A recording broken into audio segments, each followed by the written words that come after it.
Thanks for the invitation. So I'm going to be talking about deep learning for extreme weather detection. This is a minor rehash of a talk I gave in SAMC a few weeks back. So if you were there at that workshop and you feel the urge to check your email, no problem. I won't take it personally. So this is the first time that I'm attending Climate Informatics. I'm really glad that there is this forum, this avenue for I think bringing more advanced techniques to climate science. I really want to thank Claire and Doug Nitschke for really making sure that this workshop exists.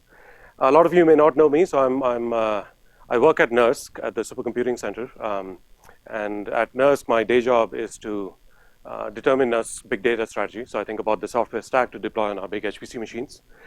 But during weeknights and weekends, I guess I think of myself as a Caped Crusader. I'm a PhD student in the UC Berkeley Earth and Planetary Sciences Department.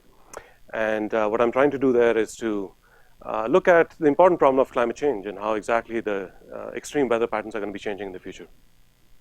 So the outline of my talk is going to be the following. So we'll briefly motivate why this problem is important with some visuals. Hopefully this audience doesn't need a lot of motivation, but we'll do so. Then I'm going to try to basically, I think, establish analogs between what deep learning has been doing in computer vision to what deep learning can do in climate science. So I'll talk briefly about some trends and successes in the computer vision community and then present some of our results. And then finally, I'm going to speculate about the future of AI and deep learning in climate going forward. All right, so extreme weather. What we mean, I guess for the purpose of this talk, what we mean by extreme weather are large-scale patterns like tropical cyclones, extropical cyclones, and atmospheric rivers. We're not really doing time series analysis where we just take weather station data and look for change points or extremities in the tail distributions and so on. We're looking at spatio-temporal patterns that are significant in size. Now, why do we care about extreme weather?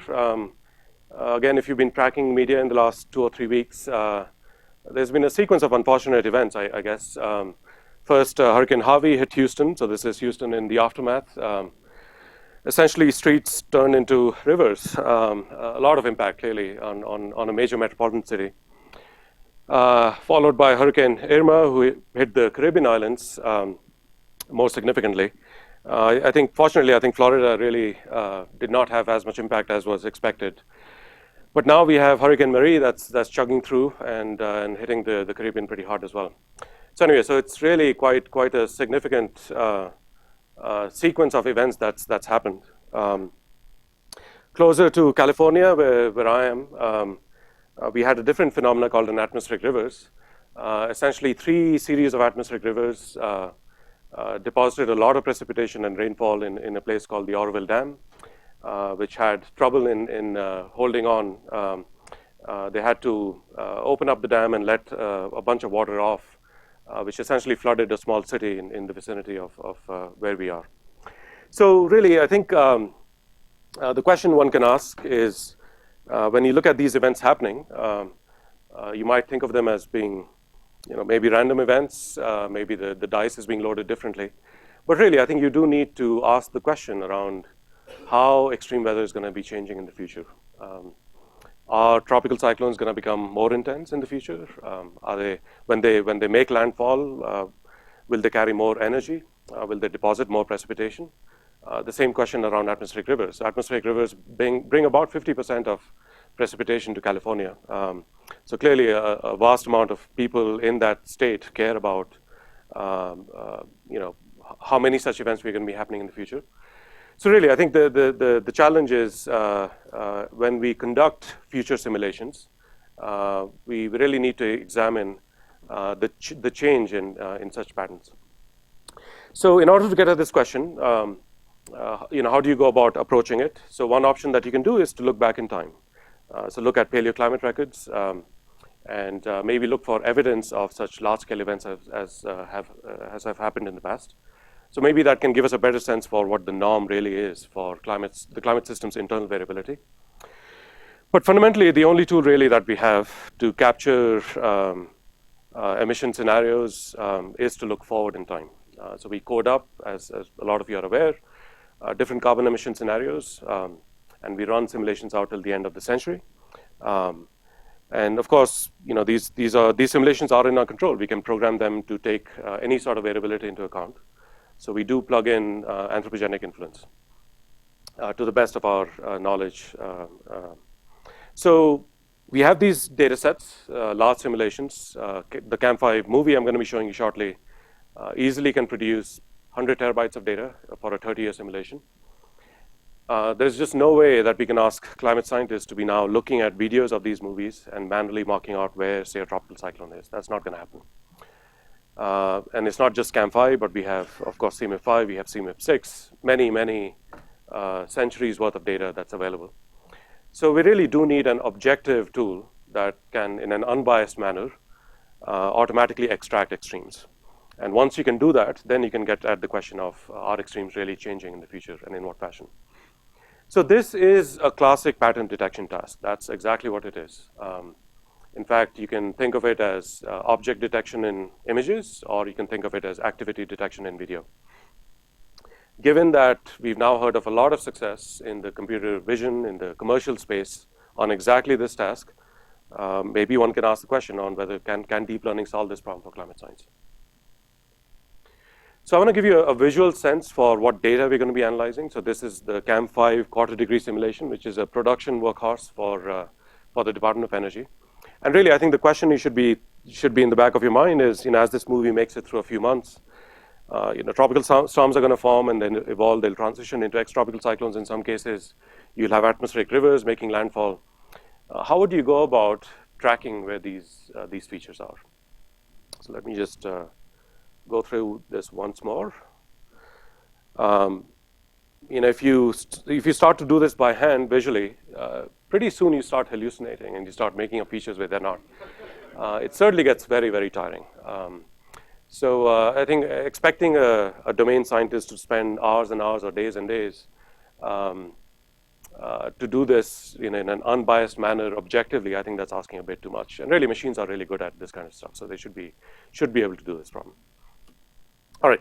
So hopefully, I think you have a sense for why this problem is important, the kind of data that we're going to be analyzing. So now I'm going to sort of digress and go into what the computer vision community has been able to pull off in the deep learning space. So in computer vision, the typical tasks that one is trying to solve for the problem of object detection are the following. So there's a hierarchy of problems. So you take an image. It just so happens, unfortunately, that on YouTube people like to upload a lot of pictures of cats and dogs. So we're going to use that. So there's an image, and in the classification task, the computer algorithm, your job is going to be to say, is there a cat in this image or not? So yes or no, a binary classification task. When your task is one of classification and localization, what you're going to try to do is to draw a tight bounding box around the object. So you're going to say, yes, there is a cat in this image, but you're going to point out exactly a tight bounding box that contains the cat. Now, the reason that is important is because quite often in any complex natural image, you're going to have multiple objects. So it is important to know exactly where they're located. So that's the object detection task, which is given a real world image with many different objects. Find me exactly where the objects are. So there might be cats, dogs, ducks, so on and so forth.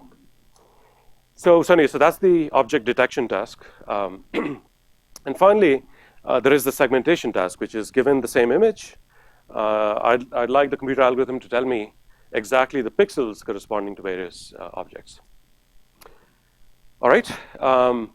So when I talk about the climate science results that we are going to be presenting, we'll essentially walk through this hierarchy, show you how we've been solving classification problems, a little bit about localization and detection.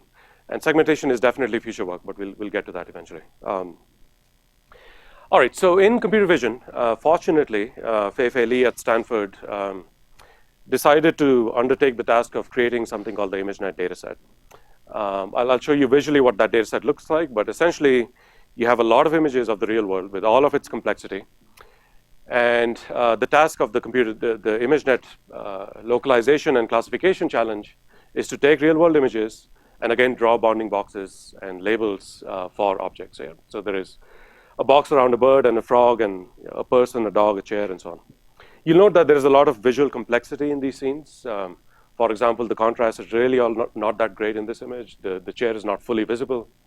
The dog is it's in a strange pose. Certainly a lot of occlusion in this image. So when the ImageNet data set was collected and the challenge was proposed, it was believed that it might take the community a long time to solve that problem. So anyway, so this is just a visual sense for what that data set is. There are about 1,000 object classes. A bunch of students from Stanford used Amazon Mechanical Turk and some other techniques to label 1.2 million images, so that this is a heroic undertaking. But thankfully now, there's a fairly challenging data set with all of the complexity that you'd find in the natural world. So let me talk about the results first. So I think around this time frame when the ImageNet dataset was made available, 2010, it wasn't really clear if this problem could be solved. And I would say that a lot of experts in the field believe that we really could not approach human level performance for this task. In 2011 rather, Jeff Hinton and a few of his students in Toronto decided to essentially develop a deep learning based solution for this particular problem. And before this, in every CVPR conference and so forth, you'd see the benchmarks improve by 0.25% or 0.3% or something. And if you were the leading submission for such a competition, that is a big deal. But really, in one big step, they were able to reduce the error rate by 10-15% in one shot. This caught everyone's attention. Obviously, it's not every day that you produce such a radical improvement over what is considered to be a really tough benchmark. Subsequently, I think pretty much the entire computer vision community jumped onto deep learning, and year after year, they've created various architectures to now improve the performance on the ImageNet challenge to a level that is considered to be better than human level performance. So this is really quite amazing. There are a number of computer vision experts in Berkeley who really did not believe this could be done in this decade. So this is really quite amazing. If you want to get a sense for what Jeff Hinton and his students were up to, essentially they took neural networks. Again, this is considered to be the third wave of neural networks. Neural networks were invented in the late 60s.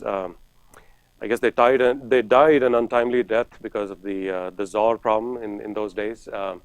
Subsequently, there was a revival in the mid-80s. People worked out the backpropagation rules and worked out the logic for multi-layered networks. But SVMs and random forests took over. Finally, I think the timing of Jeff Hinton's accomplishment really, I think, reflected three important trends. One was that there was a lot of data. Thanks to ImageNet and even otherwise, there was a lot of data that was available. Compute became a lot cheaper. So in a GPU, I think we're going to hear some words on how GPU computing has certainly revolutionized deep learning. So that became available to individual researchers.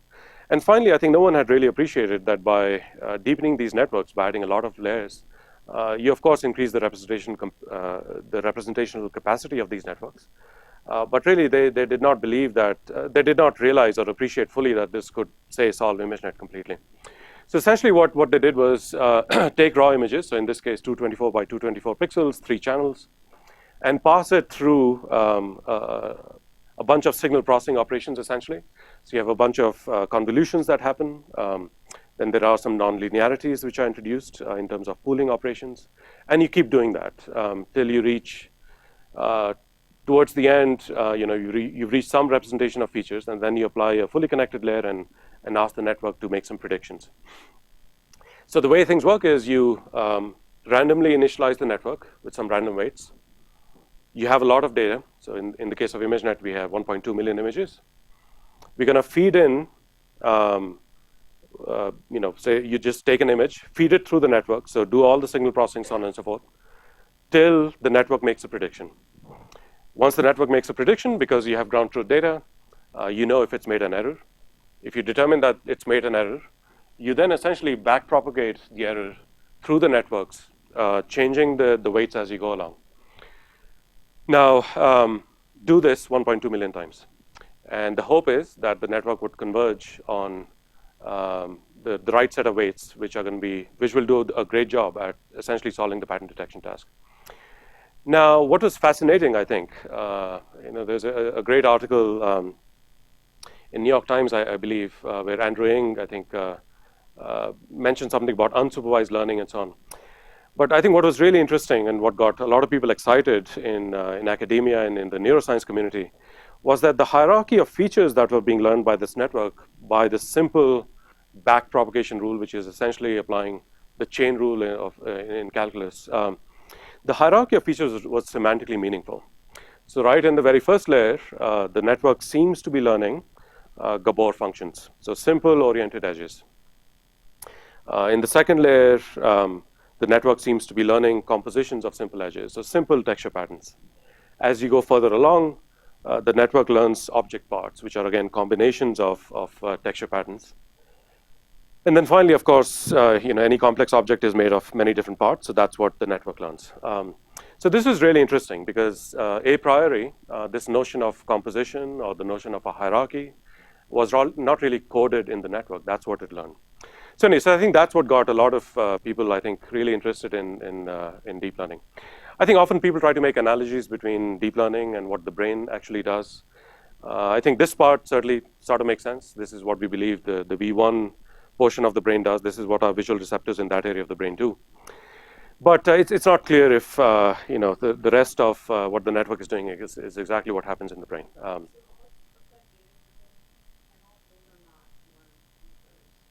No, those are not learned features. Those are just, I think, the images most closely associated with the object parts that's being visualized. All right, so so great results. I think it certainly changed the field of computer vision probably forever. So at this point, I think it's worth asking the question whether deep learning can work for climate science.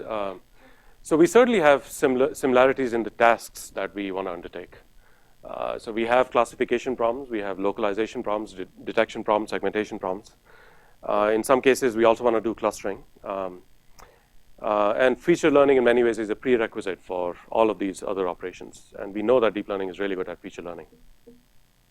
But there are some differences, since in many ways, climate data is unique. So we have many more channels. We typically are not dealing with RGB images. We have dozens of channels, which are high precision.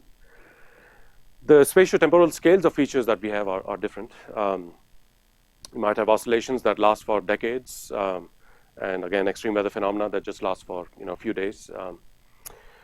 But probably the most important observation here is that the statistics of these underlying patterns in a high dimensional space are likely quite different from natural images. Again, if you go around with a megapixel camera, take images of the world, every single image is a point in a million dimensional space. There's roughly the same analogy for climate. You have a fluid flow simulation that's run on a million grid points. The patterns that you're going to have in this fluid flow simulation, the structure of the clusters and the hyperplanes that separate these clusters is likely going to be quite different. So the challenge really is, as a machinery, as a statistical machinery, can deep learning actually learn the underlying statistics and learn to discriminate between different features? All right, so just visually again, the multivariate data. Again, I think this crowd really knows and gets this. If I just look at a patch of my Cam5 image, there are many different variables associated with it, right? So I might have temperature and wind and surface pressure and precipitation and specific humidity and so on and so forth. All right, so now I'm going to sort of walk through what we've been doing in deep learning for climate science. But before I do that, any questions at this point? Yes. Yeah, I like your breakdown of challenges. Can you just look at it again? Yeah, sure. Because to me, and we have tried to think about this as computer vision students, the biggest challenge is that you're not doing object detection. Mm-hmm. So you have non-rigid objects and shape information, et cetera. Sure. So that probably gets factored into some of your points. Is that just sort of the second bullet? Just very easy. Yeah, I guess um, spatiotemporal scale is certainly a property of climate features. That's true. I guess objects having a fuzzy boundary as opposed to a rigid boundary, that's a different flavor of a problem. Um, I guess it turns out that for deep learning, that's not a big deal. I think if one were to go for a geometric approach that was purely based on computational topology or computational geometry or topology, I think that might turn out to be a bigger problem. I think what we're finding out in that deep learning is not a big deal, really. Yes? Isn't there a specificity which really has to do with the fact that it's dynamic as opposed to a static image? And is there some, because I think you mentioned at the beginning of your talk activity detection in Video. video analysis. I don't know if there are specific algorithms for really dealing with the time. Yeah, so we have not yet extended our architectures to work on time. So I'll get to it, but so far we are dealing with individual images independently of every other image. It's clear that if one could take time into account, one can improve the accuracy of these feature, the feature detection task even more. Because again, it's not that hurricanes appear and disappear every 6 hours. So there is a spatiotemporal persistence to them. So if you could take that into account, almost certainly you're going to improve your methods. So I'll talk about that towards the end. Yes.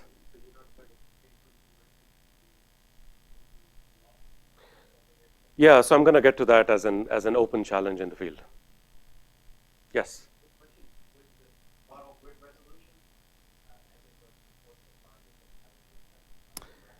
That's a great question, and that's something which we have not explicitly addressed right now.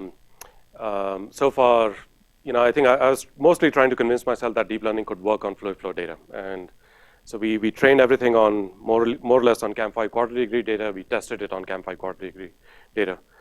But it is clear that if you look at CMA5, there's a host of different resolutions. Observational products come at different resolutions. So really, if you could learn a robust representation of patterns and really apply it to multi-resolution data, there'll be a lot of power there. So we haven't gone there yet, but there are plans. I mean, I'll note that TJ and Arup are looking at some flavors of problems that explicitly try to do downscaling, but we haven't gotten there yet. All right, so let's move on. All right, so just visually, I wanted to sort of take on a societally more meaningful problem, I guess. So again, bunch of multivariate image patches. The binary classification problem that we're going to take on is, here's a patch of CAM5 data. Is there a tropical cyclone or not? So it's a simple binary classification task. The localization problem is going to be, draw me a tight bounding box around the feature of interest. The detection problem is going to be, take a global snapshot of CAM5 data. And again, we're not going to take time into account for the time being, so it's going to be sort of independent images. And draw me, say, yellow-colored bounding boxes around tropical cyclones, and green-colored bounding boxes around extropical cyclones, and red-colored bounding boxes around atmospheric rivers. And then the segmentation problem is going to be, bounding boxes are not good enough. If I care about specific features of tropical cyclones, say wind intensity or sustained wind intensity or dissipated power index or precipitation condition on a tropical cyclone, I would really like to pull out pixels corresponding to tropical cyclones. So anyway, so that's what the segmentation problem is going to be about. All right, so let's start simple. So again, this is something that we attempted around 3 years ago. And there was really no precedence for operating on atmospheric data or fluid flow data. So I really wanted to keep it as simple as possible. So what we'll do is we'll try to get our hands on the best established heuristic for what is a tropical cyclone. And Kerry Emanuel, and there are a number of experts in the field who spent decades studying tropical cyclones. And they've decreed that pressure is less than a certain amount, and there is a warm core, and wind is in a certain range, then that is a tropical cyclone. And there is the Saffir-Simpson scale that decrees that wind between certain range are Cat 1 through 5. So what we're going to do for simplicity again is that we know that we need a lot of training data for deep learning, and it's hard to get hold of data sets. But anyway, I'm going to talk about that separately. So we coded up through a tool called Tika, which we've been developing for a while, essentially multivariate thresholds. So you apply these multivariate thresholds as decreed by the domain scientist, apply it on a bunch of Camp5 data, and that's going to be our quote-unquote ground truth. Same thing for atmospheric rivers. Ralph Nyman and a bunch of other experts have decreed that if integrated water vapor is more than 20 centimeters and you have a contiguous stretch of water vapor that touches the tropics on one end and say the west coast on the US on the other hand, we'll call it an atmospheric river. And it needs to, that shape needs to satisfy some geometric constraints. So anyway, so we code that up in Tika, and then we say, fine, if it satisfies those criteria, then that's called an atmospheric river. We know exactly where these patterns are, so we're going to have nice centered cropped patches, and that's going to be our training data set. So for testing, I mean, our deep learning system is not going to know where the data set came from. All it's going to know is that I have 5,000 examples, so 5,000 positive examples and 5,000 negative examples. And the deep learning system is going to be tasked with solving the binary classification problem.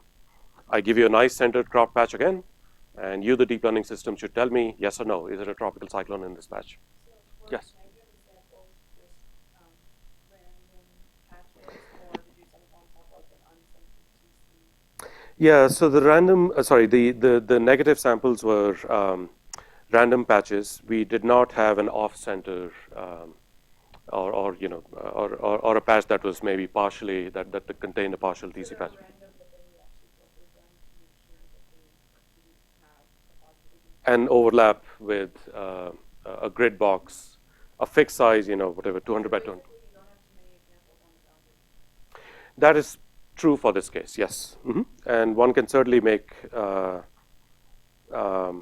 one can come up with a harder strategy I guess a more intelligent strategy for developing negative examples that would really push the method. So focus maybe only on the tropics and look for partial overlaps and so on. All right, so just, this is what our data set looks like. So again, fixed size patches, many different fields. And this is really important. How much training data are we going to have? So unlike ImageNet, we don't really have an army of grad students. We had about 10,000 positive and 10,000 negative examples, and maybe the same order of magnitude for atmospheric rivers. This is always going to be a problem in climate science. So I'm going to sort of get to that later on in the talk. But the question is, in this regime, with this many examples, can deep learning work? So not too surprisingly, our networks end up being shallow. So we're not going to have 10 to 12 layers.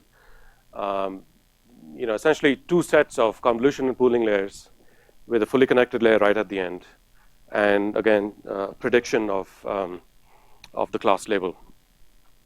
Of course, we did some hyperparameter tuning to figure out if we can afford a deeper network, but inevitably you end up overtraining and so on. So we found that this was a reasonable compromise. Same story for atmospheric rivers, roughly, same number of convolution pooling layers with a different form factor, of course. So some results. Again, I think this crowd is probably sophisticated enough to realize that one should not use the most powerful hammer there is and then call it a day. So I think it's really important that we do the due diligence and try out easier methods which have been well established and are somewhat more interpretable, and then try to maybe assess how easy or hard the problem is. So essentially, I think what the table does is present results from different methods. So we have logistic regression, k nearest neighbors, support vector machines, random forests, and the deep learning connet at the end. And then you have accuracy, classification accuracy. So again, tropical cyclones and atmospheric rivers. So I guess one meta level observation is that the numbers are really high. It's all 85% plus. So I think, to me, I think all that says is that maybe the field of machine learning has been ignored in the climate science community for pattern classification tasks. This is really not that hard a problem. Well, also, it was very separable because you had no examples. Sure, sure. But what kernels were you using? I suspect it was an RBF kernel. for the SVM. Now, second observation is that indeed deep learning is able to give you the best accuracy. So near perfect accuracy for tropical cyclones, which is not too surprising. I think visually it's a very distinct feature. And atmospheric rivers is about 90%. We believe that it can be improved some more. And these results have been reproduced now independently by Sue Kim and a few other people as well. Yes. Well, certain things are like to compare to near neighbor regions, it's like more statistics, getting that only. Sure. Sure. Sure. Mm-hmm. How can you reduce for tropical cyclones by not using any machine learning technique at all and just selecting all civil stress that are below a certain threshold? What kind of the implication is there? So, so I guess you're proposing that. Well, I guess is the question pertaining to machine learning or just phenomenologically? With tropical cyclones in particular, it seems like a pretty easy task to them. You can just select all the sea level pressures below a certain threshold. Mm-hmm. Get them pretty well without doing any kind of. So, I guess this is more a question for a meteorologist than for me. I think if one were to focus purely on pressure, surface pressure, then certainly I think distinguishing between tropical cyclones and extratropical cyclones might be hard. I mean, we know that that tropical cyclones do transition into ETCs as they move polewards. And for ETCs, for example, I mean, there is no warm core. So anyway, so you'd lose some precision there. But if there is a tropical cyclone expert in the room, they should certainly speak up. Yes, they may. Are deterministic classification algorithms that work well for those large storms. The issue that I'm sure I can understand from practice, like when they issue storms with them, what people are being storm, it's pretty obvious. Yep. How to define it. Yep. So I think the machine learning is probably more appropriate for the big features like atmospheric rivers. Yep. The thing I really wanted to point out Mhm. is that these models do not do tropical cyclones very well. Sure. So there's an issue of what the ability to do them. Sure. And the thing I keep coming back to is like models are not a perfect process. Sure. So you have to ask what Sure. therefore, like maybe you could say the model is bad, but it makes this many tropical cyclones now and different looking features. Mhm. You think about what that translates to. But this identification in advance is only the start of trying to figure out what it is that makes the model. That's right. So I mean, I think the hope here is that this might be an additional metric for model diagnosis, and how the climate science community chooses to use this information is up to them. Now, if you do not trust models as being reliable in producing a certain class of extreme weather phenomena, sure. I mean, that's something that. But I think the things that we can define well in terms of meteorological phenomena is very obvious, Mhm. very well defined characteristics. Those are things you don't really need to do. Mhm. I mean, it's great to start with a test, Mhm. but the real strength would be on much more measurable. Sure. Yes, indeed, for tropical. Sure. So indeed, for tropical cyclones, the kinds of errors we make are around tropical depressions and the weakly defined systems. Yeah. Mhm. Along the same lines, Yes. you sort of said at the beginning, the expert statistics. Yep. It should be more than this, less than this. You have a classifier here. Yep. But then it's surprising because you are giving a whole bunch of variables to this machine and sending it its own field. Yep. Did it deviate very much from the heuristics? Yeah. So first, there's a little bit of circularity here in that we are relying on the heuristics, which may or may not be perfect. So in an ideal case, I think what would happen is that we would ask experts to not really specify heuristics. They would just take a raw data set and point out where the features are, and maybe leave it to the machine to determine what the right setting of heuristics or thresholds are.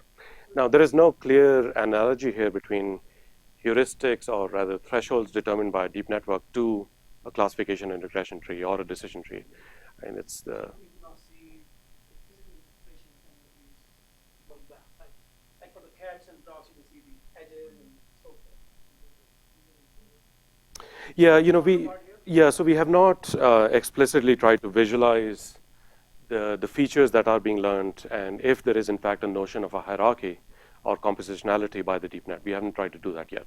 Second question. Uh-huh. Now this, of course, since you're running in a model, you have the option of running this in a successive time frame. Mm-hmm. And if the two study being code, Mhm. you're probably going to be continuing Mhm. in consecutive time Mhm. as opposed to disappearing. Yes. So you have an additional way of checking the accuracy of your methods.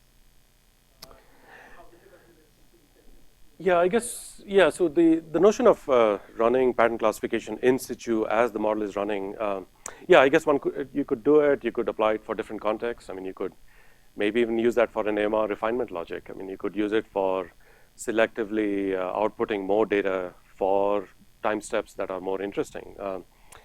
I'm not, yeah.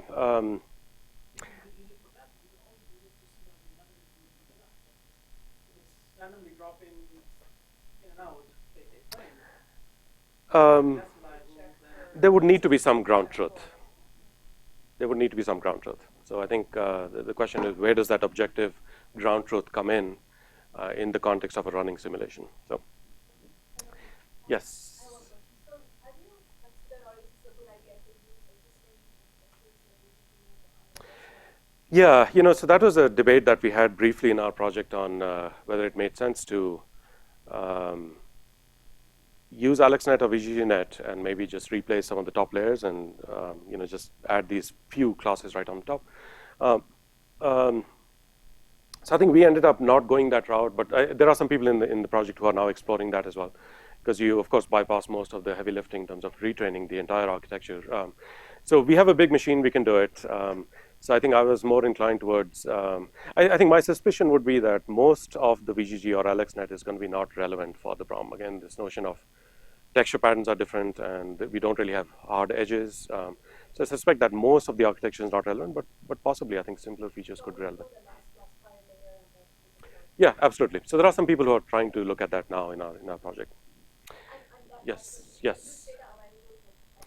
We are trying hard right now to create a schema for machine learning data. So, have a data set with ground truth labels, extend the net CDF-CF conventions to have all the metadata corresponding to whatever you need. So if you care about classification, then you have those labels. If you care about detection, then you have boxes. If you care about segmentation, then you have pixel masks. So we're in the process of doing that right now. I mean, I know it's easy to just put up something and then leave it to the end user to struggle with ingesting data, but we're trying to do a good job with designing the schema first. So I really should try to move on. So the next step, so again, I think the purpose of this exercise was to convince ourselves that neural nets could do, or deep learning could do a good job with classifying real fluid flow simulation data. So then the next step then for us was to think about regression. So think about predicting bounding boxes, and also potentially think about learning new patterns. So that's where semi-supervised detection comes in. So objective here is that we want to have one unified architecture for all weather patterns. Again, it doesn't make sense to train 10 different neural nets for 10 different weather patterns. ImageNet has been able to do it successfully for 1,000 different classes. Surely we should be able to do the same. Now, the classification problem is not great. I mean, you don't want to be highly sensitive to being centered and cropped. So we do want to predict bounding boxes. That's important. And then finally, I mean, this is sort of a holy grail problem. I don't think we've solved it by any means, but it is very, very likely that we're going to have unbalanced classes, right? So you're going to have a few classes like tropical cyclones that have a lot of labels, atmospheric. So we have 75 or so tropical cyclones in the year. Atmospheric rivers that make landfall in the US are a few dozen. But there are going to be some labels for which we don't, some classes for which we are not going to have a lot of labels. So that's a challenge. So somehow I think you want to design an architecture that can potentially discover new patterns. All right, so this is the semi-supervised architecture that we came up with, and this is a collaboration with Chris Ball in the Montreal at the University of Montreal. So essentially, what we'll try to do is the following: we're going to ask one single network to do two things simultaneously. One, it needs to do a good job at predicting bounding boxes and class labels for known events. So tropical cyclones and atmospheric rivers are events for which we know the bounding boxes and know the class labels. So from the left to the center to the bottom, that is exactly what the network does. So you feed in raw data, a bunch of convolution pooling, you reach a compact description of the features for this problem, and then we ask the network to predict bounding box parameters and class labels. So far, nothing new. I mean, this is a conventional convolutional architecture. But the second part is going to be that we can ask the network to recreate the raw data set. So we're going to feed in again. The raw data is going to reach this compressed bottleneck layer representation. And then we're going to ask the network to essentially upsample, in simple words, or do some deconvolution, and create an output frame whose dimensions match exactly the dimensions of the input data set. So from left to right, essentially what you're doing is you're posing the problem as a reconstruction problem. Now, of course, naively, the network could just learn to copy pixels from one frame to the other. But because it's being forced to go through a compressed representation in the bottleneck layer here, the expectation is that it would learn the most interesting features or the most interesting variability. And because we asked the network to also simultaneously work off that compressed representation and predict class labels and bounding box parameters, that representation is really the key. That really needs to work. All right, so some results. So for the reconstruction, so again, this is just one snapshot from CAM5 data. Doesn't come off really well in this projector, but nevertheless, 16 fields for a single snapshot from CAM5. So this is all global information. And on the right is what the network is reconstructing. So in general, I mean, the spatial patterns look reasonable. It seems to get the spatial variability, it gets it reasonably right. But this is where the interesting piece is, which is how does it do on predicting bounding boxes and class labels? So green is ground truth as output by Tika, and then red is what the network is predicting. So say in this case, you have an extratropical cyclone predicted by, well, as computed by Tika in green, and then red is where the network says it is atmospheric river, tropical cyclones, and so on. So it's not perfect. I mean, clearly there are multiple tropical cyclones here. It's clear that our bounding box logic is not perfect. So we are not, right now in our learning procedure, we are not able to effectively search a broad space for bounding boxes. So that's off. So anyway, so we are working on fixing that. But generally, I think the goal of having one network that can, in this case, say predict 3 classes and localize them properly in the field, that seems to be on its way. Now, the more challenging task of discovering new patterns. Yes, I'm sorry. Yes. Going back on that, so did you use sort of a managed techniques for focus on that, or are you still applying the entire data set to your? I'm sorry. What was the first thing that you? You said you had scale issues with bounding boxes. Mm-hmm. So were you passing the data through as one frame, or were you doing a scan and scan? So we broke up the image into pieces, and then the network was essentially operating on those pieces. All right, so the holy grail problem of discovering new patterns, and again, I'm not going to claim that it's done by any means, but I think that's that's I think the really exciting part of this project really. So if you think about the bottleneck layer. We know that the bottleneck layer is doing a great job with reconstruction. We know that the bottleneck layer is doing a reasonable job with predicting bounding boxes. So now let's cluster the features that we've learned in the bottleneck layer and see what we find. So using tsne, we visualize the weights, the features that are here. And now we color the dots with events for which we know the ground truth. So there are blue dots and red dots and green dots. My hope was that we would see some sort of a separation. So maybe the tropical cyclones would be, in a few bunches. Maybe the tropical depressions would be in a different bunch, and then the well-formed storms would be in one bunch, and then ARs would be separate, and ETCs would be separate. We're not quite seeing that yet. I mean, there is some, in some of these dots, you can see tropical cyclones. You can see bigger ETC systems in some other dots. but we're not there yet. I think so anyway, so getting clearer separation, of course, is important. If we are able to, in fact, establish clear separation, then I think the question to ask is, perhaps there is a big blob here, which is not colored at all, and you'd like to know what feature does that correspond to. Is there a coherent spatial feature that has now been extracted by the network for which we don't yet have labels? So anyway, so that's where the semi-supervised spot comes in. Yes? Visualization of dots. Yes. Three-dimensional projection of the images Mhm. flattened into vectors. Yes. And high-dimensional. Yep, that's right. Yep. So it's I guess what is conventionally called a T-SNE visualization, but yeah, typically 2D is what you project to. Mhm. All right, so I'm going to just quickly mention another project that's actively in the works with Jim Beard and Ken Kunkel. These folks have essentially spent a decade labeling weather fronts by hand. So essentially on the left, they look at continental US and then by hand mark out where weather fronts are, and they do that every 6 hours. So we've adapted some convolutional architectures, trained them on this data.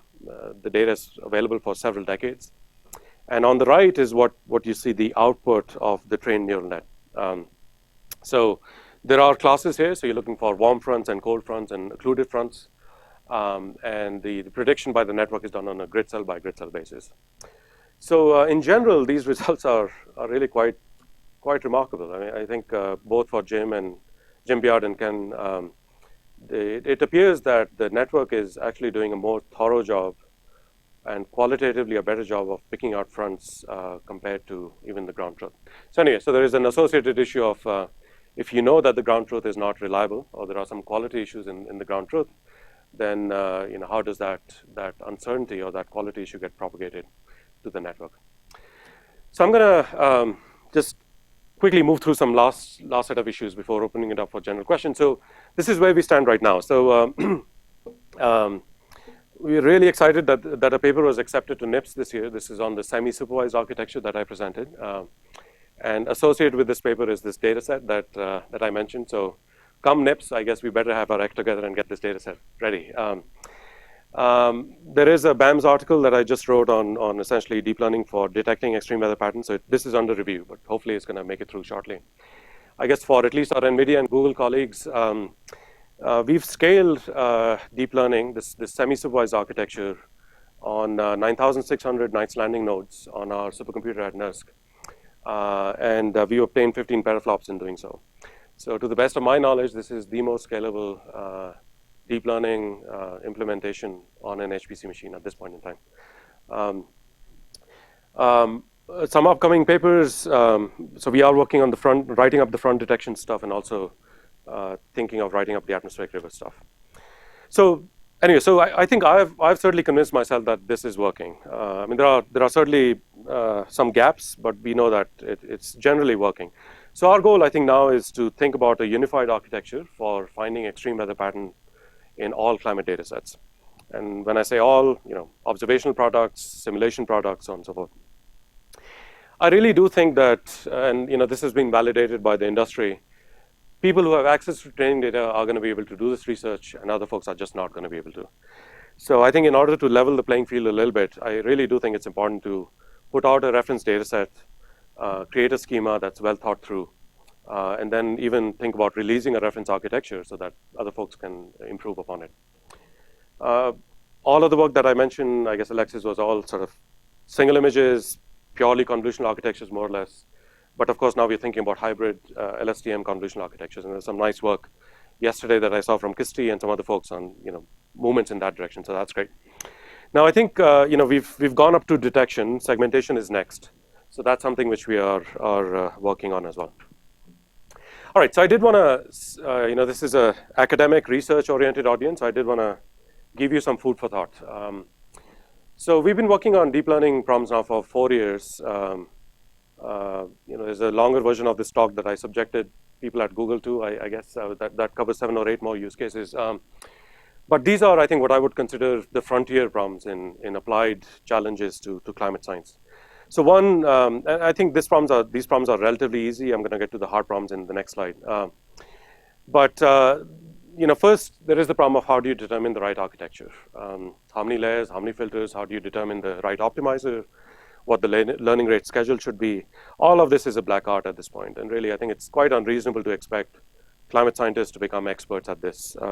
So at least scanning that functionality and making that black box functionality be available, that's important. Performance and scaling is important. So right now, if you were to pick up a single node, GPU node or a CPU node, and you had tens of gigabytes of data, which is not unheard of, then it can easily take days and days to train deep learning networks. If you think about taking days and days for a single network, how are you going to do hyperparameter optimization? So anyway, and of course, right now we do have hundreds of terabytes of data right now. So both making sure that the training is performant on a single node, GPU or CPU, and scales to hundreds of nodes. That's really quite important. Scarcity of labeled data. Again, we are really, unless there's a miracle and a lot of funding in the climate science side, and we can all come together and launch a big campaign. We are always going to be operating in the regime of limited training data. So somehow, I think we'll need to figure out how to self-organize and how to run labeling campaigns. I think it just has to happen. And I think just understanding semi-supervised learning more. I'll get to that in the next slide. I think that's important. So these are, I think, what are the hard problems, which will take some time to sort out. So first, I really do think that if we succeed in showing that deep learning is working, I think it's perfectly legitimate for the scientific community, the climate science community, to say, what's the theory? What are the bounds on the representational powers of deep nets? What is the theory around limits of supervised, unsupervised, and semi-supervised learning? The applied math community, I think if you think about how the applied math community works around PDE solvers, there's a certain protocol that they have in place, right, that they put through in the last 3 decades. You look at the problem, you figure out how you want to discretize it. Based on the discretization scheme, you're not going to be able to resolve some phenomena. You come up with maybe some subgrade parameterization schemes. For a given discretization, you figure out the CFL conditions. You'll know what you're going to be able to, what spatial temporal patterns you're going to be able to capture versus not. Then based on that, you figure out what solver to plug in, and then you scale it out. There is just no such protocol in deep learning. It's around get some data, come up with some architecture, turn the crank, hope for the best. So I think we'll need to be a little more formal about this going forward. Interpretability is important. I guess some of your questions, Vipin, on what did you see what the network was doing? How does it compare to established thresholds? I mean, more or less, I think we sort of now think of it in terms of 2 conceptual approaches. One is introspect a learned network versus building in interpretability into a network. So by that, what I mean is introspected, there is presumably a black box classifier, but we need to visualize representations and then maybe by hand associate semantic meaning to what the networks are doing. The second point is, I guess, your question early on. We know that these are physical systems and there are laws governing physical systems. The way the networks are initialized, the way the weights are propagated have no notion of such physical consistency. There are no laws of physical conservation of momentum or mass or what have you. So somehow we need to make sure that we constrain the basis vectors that we are learning or the update rules to subscribe to such laws. So there are some thoughts on doing that, but not enough work in that space yet. Finally, uncertainty quantification, I think yesterday TJ had a really cool poster on maybe establishing some confidence in classification or regression problems, but also subject to bootstrapping. How does the network behave? Are the learned features stable? And there's a lot of analogs here between this and the dropout concept in the deep learning community. All right, so I think unfortunately I'm just going to have to skim through this, but some speculations on the future of AI and deep learning in climate science. So I'll note that compared to all of the progress that's happened in the computer vision community, the movement from sort of first principle hand-tuned features to random forest SVMs and now deep learning, there's really not all that much stuff happening in the pattern detection part of climate informatics, I would say. People seem to still rely on hand-tuned features and first principle physics, and once in a while you'll have folks come together and say, okay, we're going to throw 20 different extratropical cyclone algorithms together and see what works best. But really, I think in terms of adoption of all of this great stuff that's happening up there, down here, I think there needs to be more movements. Anyway, so I think that will happen with time. So I think some predictions. I mean, I do believe that there is a lot of low-hanging fruit right now in the applied deep learning world. I think that pattern classification problems, potentially some classes of regression problems, are going to be completely solved. I do think that this is a prerequisite, so it's just a matter of time before we get our act together and make this widely available. And I do believe that there's broad applicability for architectures to a range of data sets. But I think it's more fun, I think, to think a little further out. I do believe that we'll have scalable deployments of deep learning at big HPC centers like NERSC, in the cloud, at universities. I think that the thing I want you to think about is, what if we get all of this to work, and we can segment and classify entire climate archives, right? All of CME5, all observational products. I think that will really enable us to do more sophisticated analytics. So we can do perhaps anomaly detection better. I think the semantics associated with correlation will not be on a grid cell by grid cell basis, but more on the basis of semantic entities. I think causal analysis might become more interesting. We'll see, how well we do here. I mean, I think someone has to address these hard problems. This issue of interpretability, incorporating domain science principles, some more theory to deep learning. So hopefully that'll happen. But I would say that I think the thing to wonder about is, suppose we do all this, what does the climate data analyst really bring to the picture? So if I'm going to give you a place like NERSC, we now have a sentient AI system that's looked at all the data and classified every single thing. We're going to have patterns and clusters, potentially anomalies available to us easily. What does the climate analyst do? What is their role?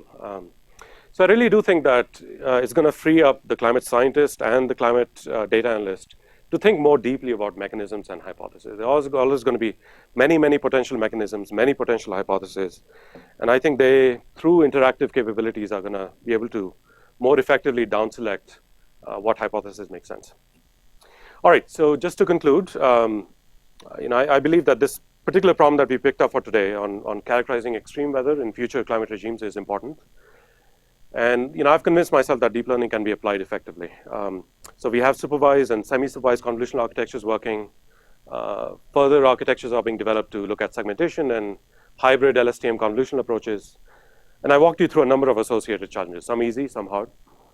There's certainly, I think, a lot of room for innovation and impact. So we're certainly open to collaboration. I want to acknowledge a bunch of people. So we have researchers from Intel and Stanford and Berkeley, Mila, Berkeley Lab, Livermore, and other places. In particular, Arturo, I guess, is all the way back there, and Karthik is here, and Adam is sitting next to him, and Sue Kim as well in the room. All right, just want to put in a quick plug. I really enjoyed the Climate Informatics workshop. At NIPS this year, we also have a workshop on deep learning for physical sciences. So if you'd like to submit any of your results, I think all contributions are welcome. Thanks very much. Thanks,